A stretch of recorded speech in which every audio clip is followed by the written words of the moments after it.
ये third class किस्म की हरकतों के उनके ऊपर अब हंसी आती है इनकी शक्लें देख देख के। पहले दिन के मैच से मैं लगा हुआ हूँ, ये हार रहे हैं, ये जलील हो रहे हैं, ये जलील हो रहे हैं। ये शुक्र करो कि बारिश आई हुई थी तो ये फिर भी एंड में कोई चांस बना हुआ था कि कहीं ड्रॉ हो जाएगा, कुछ ये हो जाएगा, कुछ वो हो जाएगा। हम अभी हर तरह की चीजें लेके आएंगे, बैटिंग कोलैप्स हो गया, ये हो गया, वो हो गया। ओ भाई, हमने टॉस जीता हुआ है। ग्रीन विकेट के ऊपर हम टॉस जीत के पहले दिन से बैकफुट के ऊपर हैं। ये कोई छोटी मोटी बात नहीं है। टेस्ट मैच के अंदर जो टॉस जीत जाओ, कहते हैं लो जी कमांडिंग पोजीशन तो यही से आ गई। हम वहां से जलील होना शुरू हुए हैं पहले दिन से। आपको बीच में अगर किसी ने बचाया है तो वो आपके डेप्यूटेंट्स हैं, यंगस्टर्स भी नहीं। डेप्यूटेंट्स की बात हो रही है जिन्होंने जिंदगी में पहली दफा पाकिस्तान को रिप्रेजेंट किया है। वो अगर 30-30 रन भी बना के जाते हैं ना, वो भी बहुत बड़ी अचीवमेंट होती। 25-25 रन भी अच्छी टेक्निक के साथ अगर बना जाते वो भी अचीवमेंट होती। आप उनकी बेस के ऊपर आखिरी दिन तक गए हैं। अभी भी आखिरी दिन अब्दुल्ला फजल खड़ा हुआ था, अदरवाइज कोई एक नहीं खड़ा हो सका है। आप पहले दिन से बैकफुट के ऊपर हैं और बहुत अच्छी क्रिकेट खेली है बांग्लादेश ने। लेकिन मैं मजबूर हो जाता हूं ये कहने पे कि ये आप चेक कर लें वर्ल्ड रैंकिंग के अंदर ये कौन सी टीम है जो हमें किस तरह हरा रही है। हम लड़ रहे हैं, पहले दिन से कर रहे हैं, लेकिन कोई बीमार है क्या? कौन सी सर्जरी? किसको सर्जरी की जरूरत है? जब तक आपके ये थर्ड क्लास चले हुए कारतूस नहीं निकलेंगे इस टीम में से, इसी तरह होता रहेगा। अब बहुत से एक्सपर्ट्स आगे जो कि कहेंगे जी माइंडसेट का प्रॉब्लम है, इसका प्रॉब्लम है, उसका प्रॉब्लम है। लोगों का हक मार के उनकी पोजीशन खा के बैठे हुए हैं, इनको कभी बरकत ही नहीं मिलनी है। अभी भी आप देख लेना कि 2 डेब्यूटेंट्स आए हैं पूरे के पूरे 5 दिनों के अंदर, सिर्फ 2 बंदे हाईलाइट हैं और वो दोनों डेब्यूटेंट्स हैं। क्यों? क्योंकि उनको हक मिल गया था, वो ऊपर आ गए थे। नहीद राना की पेस चेक की आप लोगों ने आखिरी दिन, 5 विकेटें वो लेके गया, 150 के ऊपर वो बॉलिंग करा रहा था। हमारे वालों के घुटने नहीं है, उनसे रनअप नहीं पूरा हो रहा होता, विकेट तक नहीं पहुंच सकते। ऐसे थर्ड क्लास और घटिया बॉलर्स मिले हमें। मैं पाकिस्तान का प्रीमियम हूं, मेरी पीएसएल फैमिली, ये मुझे हीरो। यार ये उफ, यार कम से कम कुछ 2 हफ्ते तो गुजरने देते पीएसएल के। इनको थोड़े से जो मस्ती में दोबारा आए हुए थे, दोबारा छा गए थे पूरे पाकिस्तान के अंदर इश्तिहारी सुपरस्टार्स, एक दफा फिर से दुनिया के सबसे बड़े सुपरस्टार्स बने हुए थे। मैं कहता हूं यार क्या कोई जलील की है। उफ, एक होता है मारना, एक होता है मार के घसीटना। इनको कंबल में लपेट लपेट के मारा है। ये जब तक यंगस्टर्स का इसी तरह, मैं मुझे बताओ ना भाई, मीर हमजा किधर है? वो अभी आपका लड़का वो जो आकिफ जावेद है, वो 150 के ऊपर बॉलें करा रहा है पीएसएल के अंदर। कहीं नजर भी आ रहा है आपको? भाई आप परफॉर्मेंस करके दिखाएं, आप तभी गायब हो जाएंगे। अपने लिए नुकसान आप तब कर देंगे जब आप परफॉर्मेंस करेंगे। इधर यार 35 लाख रुपए के प्लॉट के पीछे बाप जो है वो बेटों के कत्ल, बेटे जो है बाप को मार देते हैं। आपके ख्याल में ये पैसे, ये जितने करोड़ यहाँ पे लगे हुए हैं ना, जिस तरह ये चल रहा है, ये इस तरह कोई छोटा मोटा टैलेंटेड लड़का वो तो किस खेत की मूली है भाई। ये तभी होता है जब आप मेरिट को इज्जत नहीं देते हैं। जो मर्जी कहते रहे जी, ये हो गया, वो हो गया, हमारा माइंडसेट, हम प्रेशर ले गए, चौथे दिन हमसे चेज नहीं हुआ, फलाना। भाई ये सिंपल सिंपल आपने लोगों का हक मारा हुआ है, आप इसी तरह जलील हों। पहले दिन से बैकफुट के ऊपर हैं, ग्रीन पिच है आपकी। आप जो मर्जी बातें कर लें, जिस मर्जी चीज को हाईलाइट कर लें, जी रिजवान ने, वो सब पे आऊंगा मैं। लेकिन पहले दिन ग्रीन पिच है, टॉस आपने जीता है ना, आपको पता था ना कि अभी जो भी करना है करो। सरफराज साहब को क्वेश्चन करो भाई, एक्सपीरियंस क्या है?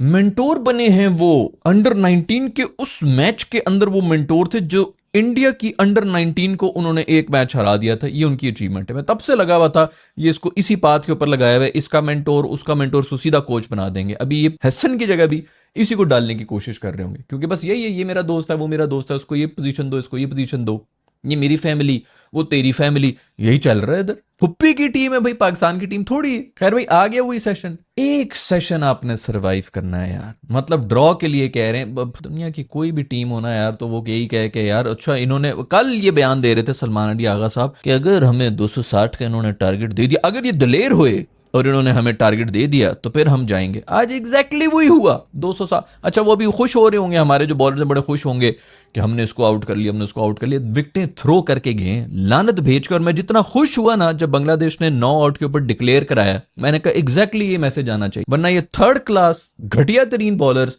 अपने आप को ये समझते हैं कि हमने भी ऑल आउट कर दिया उनको 260 के ऊपर, वो मार रहे हैं, वो विकेटें फेंक रहे हैं। बहुत अच्छा किया कि डिक्लेयर किया, ताकि पता चल गया कि हमें तो इंटरेस्ट ही कोई नहीं, हमने जो करना था वो कर लिए। शुक्र करो कि कल बारिश आ गई थी, वरना ये कल ही 30 और रन बना देते, आज ये आपको 300 के ऊपर डिक्लेयर करके देते, चाहे 9 आउट होते चाहे 2 आउट होते, इन्होंने 300 के ऊपर देना था और आप देख लेते कि आप लोग सुबह का सेशन ना निकाल सकते, क्योंकि ये पिच कंडीशंस ही ऐसी थी।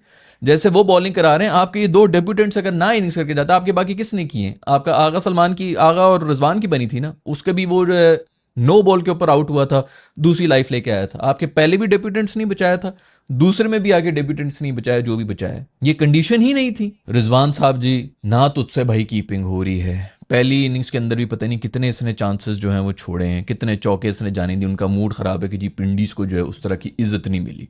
दामाद साहब घर में आए हैं, उनको उस तरह खातिर तवाज़ो होनी चाहिए। भाई रिजवान साहब आए हैं, उनकी क्या सर्विसेज हैं। 152 उन्होंने चेस कर दिया था, एक मैच जो चेस किया, खुदा की कसम ये इंडिया को एक मैच हराते हैं 6 साल के बाद, और अगले 6 साल हमारे गले में हड्डी की तरफ फंसे हुए होते हैं, क्योंकि वो एक मैच जीत गए होते हैं। हम आज के बाद से इंडिया को सपोर्ट कर रहे होंगे कि खुदा के लिए कहीं इनसे ना हार जाना, ये अजाब हमारे सर के ऊपर बैठा रहेगा। वो जनाब मूड में ही नहीं है। फिर मुझे कोई थोड़ी उम्मीद आ गई कि चलो फिर पहली इनिंग्स के अंदर जो है बैटिंग के अंदर आगे उसने 50 कर लिए, कोई कॉन्फिडेंस आएगा, कोई कुछ आ जाएगा। थर्ड क्लास शॉट मार के तब भी आउट होता, मैंने कहा दफा करो यार, 50 रन ही बना लिए, कोई मूड सर का बेहतर हो जाएगा, कीपिंग थोड़ी सी बेहतर कर लेंगे।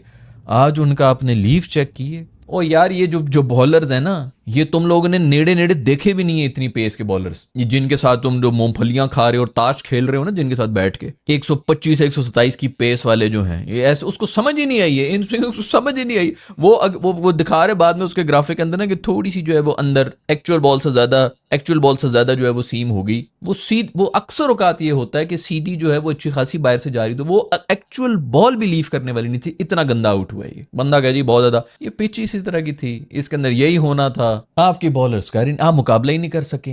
दूसरे दिन या तीसरे दिन से मैं शायद लगा हुआ हूं कि यार वो पिच जो है वो टू पेस्ट हो रही, कोई नीचे बैठ रही, कोई ऊपर जा रही है। तब से यही हालात थे आपके। पहले दिन वैसी सारी ग्रीन थी ना, पहले दिन आपने 400 रन खाए में, आपने टॉस जीत के ग्रीन विकेट के ऊपर, और फिर आप ये एक्सपेक्ट करें कि आप जीत भी जाएंगे। खुदा की कसम पहले दिन से बांग्लादेश डिजर्विंग था, और बहुत अच्छा हुआ कि डिजर्विंग टीम ही जीती। ये कि गलती से ये चेस कर लेते, वो बच्चा अगर खड़ा रहता, अब्दुल्ला फजल और खड़ा रहता, ये आपके, मैं कहता हूं इधर आग लगा देनी थी इन्होंने कि हम दुनिया की सबसे, वही होता ही है कि जीत के सब चीजें जो है वो कारपेट के नीचे ब्रश की हुई होती हैं। पूरे के पूरे 4 दिन आप जलील हुए हैं, एंड में आके अभी कोई एक मौजा वो कर लेता, वो भी अब्दुल्ला फजल की वो डिहाइड्रेशन वगैरह होगी तो उल्टियां हो रही है। अच्छा उसको खड़ा किया हुआ, उसके बाद 2 बॉलें भी उसने पता नहीं किस तरह उसको नजर ही नहीं आई है, बॉलें वहां पे खड़ा रहा है। भाई थोड़ा अर्ली लंच करा दो, जो मर्जी टी शी जो भी होनी थी, जो भी है घटिया, कोई एक वो तो नहीं है। रिजवान साहब के लिए खड़े होकर तालियां होनी चाहिए भाई, जो खूबसूरत उन्होंने लीव किया, लीव ऑफ द सेंचुरी हो गया। ये पेस वेस तुम लोग को पता ही नहीं है भाई कि क्या और ये इस पेस के ऊपर ना, ये जिसके ऊपर नहीद राना बॉलिंग करा रहा है, रजाक वगैरह बॉलिंग कराया करते थे, शोएब अख्तर, वकार, वसीम, इन पर तो बात जा ही नहीं रही अभी तक। हमारी टीम में कोई एक नहीं है। बांग्लादेशी कॉमेंटेटर्स में हमें पहले दिन की वीडियो के अंदर ये बात कर रहे थे, हंस रहे थे कि नाहिद राना की जितनी स्लोएस्ट बॉल है ना, उतनी किसी पाकिस्तान की फास्टेस्ट भी नहीं है बॉलिंग। ये हमारी पेस सेंसेशन जो हम कब से लगे में मंजन बेच रहे हैं, पेस फैक्ट्री हमारी, ये वो मैंने पहले भी बताया, मैं अभी बता रहा हूं, वसीम, वकार, शोएब, इन 3 लोगों की रोटी आज तक चल रही है, जो कि इनके अंदर बांटी जा रही है कि तुम भी खा लो, तुम भी खा लो। आज ये नाहिद राणे को देख के ना, खुदा की कसम रूफी का दिल कर रहा था कि यार रूफी आ जाए। जब उनकी टेल आई ना, वो कांप रहे हैं टेल वाले, कुछ कर ही नहीं सकते। आपके पास कोई एक बॉलर नहीं था कि मैं कहूँ यार चल दौड़ इसके ऊपर, कोई एक बॉलर नहीं था, पूरे पाकिस्तान के अंदर कोई एक बॉलर नहीं है। रिजी भाई की बोल्ड के बारे में हम बात कर रहे हैं, रिजी भाई पहले भी बच्चे थे, बैक लेग के ऊपर उनको लगी थी, पता नहीं वो किस तरह मिसिंग हुई है, वो भी कब के चले गए थे। अब्दुल्ला फजल के बारे में भी जो हम बातें कर रहे हैं कि उसने अच्छी फाइट की, बहुत अच्छी बात है, डेब्यूटेंट से आप और कितना ही करेंगे। 3 चांसेस उसको भी मिले थे, 20-30 रन के ऊपर होता, 40 रन के ऊपर था, तब तक वो 3 दफा सर्वाइव कर चुका था। एक दफा तो बोल्ड हुआ ना, बॉल लगी थी मेरे ख्याल में और बेल्स नहीं गिरी थी। क्या डिमांड होती है यार पाकिस्तानियों की। अभी हम क्या डिमांड कर रहे थे, हम या तो होना कि यार 550 रन बना के दो मुझे, बच्चों वाली डिमांड। हमको इस किस्म की कोई डिमांड कर रहे हैं, एक सेशन सरवाइव करना है। पूरे दिन के अंदर पूरी टीम ने 2-3 सेशन आपने सरवाइव करने हैं। बारिशों की वैसी प्रिडिक्शन थी, आप नहीं कर सके। जहनी तौर पे कमजोर हैं, जिस्मानी तौर पे ये कमजोर हैं, या तो बंदा कहना चलो यार जोर ही बड़ा है, किसी दिन जो है जोर भी नहीं लगाया जाता, जहनी तौर के ऊपर भी कमजोर हैं। और किस चक्कर में तुम लोग पाकिस्तान को रिप्रेजेंट कर रहे हो, ये नेशनल टीम के यार, ये लिटरली 22-25 करोड़ में से ये तुम लोग को मिले यार 11 डेप्यूटेंट्स के सर के ऊपर जो चौड़े हुए हों, और आज आप चेक करें कि पिछली फर्स्ट सेकंड एपिसोड जो थी डे 2 की, उसके ऊपर हम बात कर रहे थे कि भाई ये पहला आउट हुआ है, इमामुल हक आउट हुआ है, तो आपने दूसरे भी डेब्यूटेंट को भेज दिया कि जाओ जाके संभाल लो। 2 डेब्यूटेंट्स आए हुए थे उस वक्त, मैं फिर भी ये बात कर रहा था कि यार हो सकता है इन्होंने ये सोचा हो कि भाई बॉल जो है वो पुरानी हो गई है थोड़ी सी, उनका जो फर्स्ट लाइन ऑफ अटैक जो था बॉलिंग का वो थक गए, उनको निकाला हुआ है और धूप शूप निकल गई वटेवर, तो इनको थोड़ा ईजी माहौल है, अभी उनको कहते हैं कि ईजी उसके अंदर कर लो, बाद में जो है माहौल थोड़ा ख़राब हो जाएगा, तो तुम अभी ये जो है सेटल हो जाओ। ये मैंने अपनी तरफ से कहा था कि मुझे लग रहा था कि बाकी इतने मैच्योर डिसीजन लेना शुरू हो गए कि जी अपनी सीट कुर्बान करके बच्चे तुम अभी चले जाओ अपनी ईजी, हालांकि वो भी बकवास डिसीजन नहीं होती, उसको भी डिबेट हो सकती है कि 2 डेब्यूटेंट्स को आपने भेजा हुआ है। आज इतना प्रेशर है, पहले ओवर के अंदर इमाम आउट होके गया हुआ है और आगे से डेब्यूटेंट को भेज दिया कि जाओ जाके संभाल लो। 2 डेब्यूटेंट फिर खड़े हुए थे, 11 बंदों की टीम होती है, 13 लोग चढ़े हुए थे बैटर के ऊपर। बांग्लादेश ने इतना प्रेशर डाला हुआ था, 2 डेब्यूटेंट्स को आपने भेजा हुआ था कि जाओ जाके सर्वाइव करो, और वो उससे पहले भी मैं हमें वो जो भी लंच वंच से पहले हो रही थी या जो भी हो रहा था ब्रेक से पहले, मतलब वैसे ही वो इतना ट्रिकी माहौल होता है 1-1.5 ओवर का, 2 ओवर का, उसको भी छोड़ो। उसके बाद भी आपने जो है फिर दोबारा 2 डेब्यूटेंट्स के ऊपर छोड़ा हुआ कि सबसे जो इस वक्त प्रेशर जो सोक इन करना है, आगे जाना है कि नहीं जाना चेस के लिए, सब डिसीजंस जो हैं तुम लोग जाओ जाके देख लेना बेटा, अभी आप लोगों की उम्र आ गई, अब हम तो आराम करेंगे पीछे से, अब आप लोगों के शाइन करने का टाइम है, हम आपको अपॉर्चुनिटी दे रहे हैं। ये देखे हमने 2 डेब्यूटेंट्स को भेजा हुआ था। कोई पूछने वाला है कोच साहब क्या किस चीज का उनकी अचीवमेंट है कि मैं कप्तान बहुत बड़ा हूं, ये भाई तेरी ये स्ट्रेटजीज होती हैं, ये बना रहे होते हो तुम लोग ड्रेसिंग रूम में बैठ के। हम यहां पे बैठ के बता सकते हैं क्या है, हम कोई क्रिकेटिंग एक्सपर्ट हैं, हमने इंटरनेशनल मैचेस खेले में, हम यहां पे बैठ के बोल सकते हैं एज अ फैन, ये लोग नहीं बोल सकते जो इन्होंने पूरी उम्र खाई सिर्फ एक चीज की। भाई तुझे कोई न्यूरो सर्जन बना रहा है, तुझसे कोई जहाज उड़वा रहा है, तुझसे कोई वकालत करवा रहा है, क्योंकि ये तो पढ़े लिखों के काम होते हैं ना, तुझसे कोई पढ़े लिखा काम करवा रहे हैं हम कि भाई जाके ये काम कर वो काम कर, जिंदगियां तुझ पर डिपेंडेंट हो। एक तेरे में स्किल रही है, पूरी पूरी खानदान के अंदर ना सबसे नालायक होता है जिसको बाप पूरी उम्र जूते मारता रहता है कि पूरा दिन धूप में खेलता रहता है, अगले को देख उसने ये पढ़ लिया वो पढ़ लिया, उनमें से कोई एक निकल जाता है, टीम में सिलेक्ट हो गया, पैसे आना शुरू हो गया, उसकी घर में भी इज्जत बन जाती है। पूरी की पूरे खानदान में जो एक दाना इनका निकलता है, पूरे खानदान को उठा के ऊपर बैठा हुआ होता है। उसकी अचीवमेंट क्या होती है कि वो बल्ले को जो है मिडल कर सकता है। एक काम तूने पूरी जिंदगी में किया हुआ है। इधर लोग जो है बाहर सड़कों के ऊपर जाते हैं, सुबह पढ़ रहे होते हैं, रात को नौकरियां कर रहे होते हैं, क्या कुछ नहीं कर रहे होते, खानदान पाल रहे होते हैं अपने पूरे। फेम इनको मिली है, पैसे इनको मिले, एक स्किल है तेरे पास भाई, तुम लोग ये डिसीजंस लेते हो। भाई 2 डेब्यूटेंट्स को भेजा हुआ, जाओ जाके कर लो, संभाल लो तुम लोग। अब सिर्फ इन्हीं थर्ड क्लास लोगों की वजह से पूरी पूरी आपने स्पोर्ट्स इंडस्ट्री, आपका जो इतना बड़ा एक ही स्पोर्ट था, एक नेशन के पास एक ही स्पोर्ट था, वो भी आपने उसके अंदर से भी इंटरेस्ट खत्म कर दिया लोगों का, ऑडियंस का, कि पीएसएल तक नहीं देखा लोगों ने। अब इनको फौरन पता चल जाएगा, अब फौरन पता चल जाएगा अभी गर्मी है, तो अभी वो सऊद शकील के ऊपर ये फेरेंगे छुरी, क्योंकि अब अब्दुल्ला फजल को तो बाहर निकाल नहीं सकते, बॉबी ने भी वापस आना है। बाहर करो यार इन सब थर्ड क्लास लोगों को, बाहर करो यार। मैं पता नहीं कितने साल हो गए मैं यही बोल रहा हूँ कि अगर हम नए बच्चों को लेके आ जाएं, बिल्कुल ही नए, जिनका कुछ पता ही ना हो कि क्या नाम है, अभी आए हैं ना 2 नए लड़के आए हैं, पता भी नहीं है कुछ के क्या है, और अच्छी खासी कम से कम सॉलिड टेक्निक तो दिखा रहे हैं ना, इंटेंट तो दिखा रहे हैं। नए लड़कों को अगर आ जाए क्या हो जाएगा, यही होगा ना जो हो रहा है, इसी तरह हार जाएंगे, वो भी हार जाएं यार। इनके साथ हम कौन से वर्ल्ड कप जीत रहे हैं, ऐसी कि कौन सा पावा है यार इनके पास। पहले बोल रहे होते थे, हम ही यहाँ पे बोल रहे होते थे कि भाई थोड़ा सा इनको टाइम दो, कम से कम 6 महीने का रन तो दो, एक प्लेयर आया है उसके ऊपर अच्छा बुरा फेज आ जाता है, अनलकी हो जाता है, फलाना हो जाता है।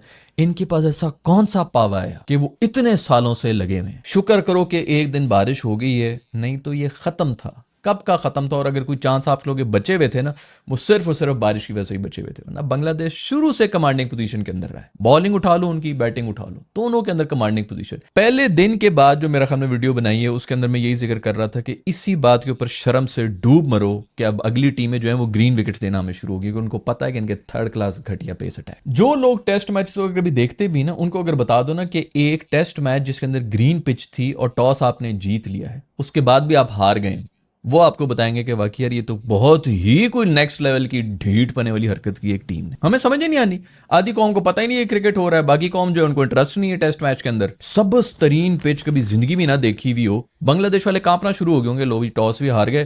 खैर वो भी क्या कांपे होंगे, उन्होंने बनाई इसलिए ग्रीन पिच थी, उनको पता था कि इनके पास कुछ है ही नहीं, ज्यादा से ज्यादा हमने थोड़ी सी न्यू बॉल जो है उसको सर्वाइव करना है, इनके पास कोई है ही नहीं बॉलर। खैर भाई बहुत बहुत मुबारकबाद हो इसी तरह चलता रहेगा। मैं तो कह रहा था कि मतलब मैं सीरियसली अगर ये ड्रॉ भी हो जाता, जो भी हो रहा था, तो मैं ये इसी दुख में रहता कि भाई ये अब एक्सपोज नहीं हुए हैं, ये जिस तरह की इन्होंने घटिया क्रिकेट खेली है पूरे 5 दिनों के अंदर। अब अच्छी बात ये है कि बांग्लादेश जीत भी गया है, ताकि कम से कम वो जो इनको एक शील्ड मिल जाती जिसके पीछे छुपते रहे हैं, हर जगह छुपते रहे। सबसे बड़ी शील्ड तो उनको बाबर मिली हुई होती ना, बाबर की कप्तानी, बाबर की बैटिंग, बाबर का ये, बाबर का वो, उसके पीछे सारे छुप करके बैठे रहे। उसको टीम से निकालते हैं, टीम के हालतें चेक कर लो, वो हो या ना हो वो एक अलग डिबेट है। लेकिन खैर बहुत ही बेहतरीन किस्म की क्रिकेट खेली बांग्लादेश ने, खूबसूरत किस्म की कप्तानी की है शांटो ने आगे जबरदस्त किस्म की वो बैटिंग जो वो करके गया है वो अलग कमाल है। बॉलिंग चेंजेस, खैर बॉलर भी डिलीवर कर रहे हैं भाई, ऐसी ऐसी पेस देखने को मिल रही है।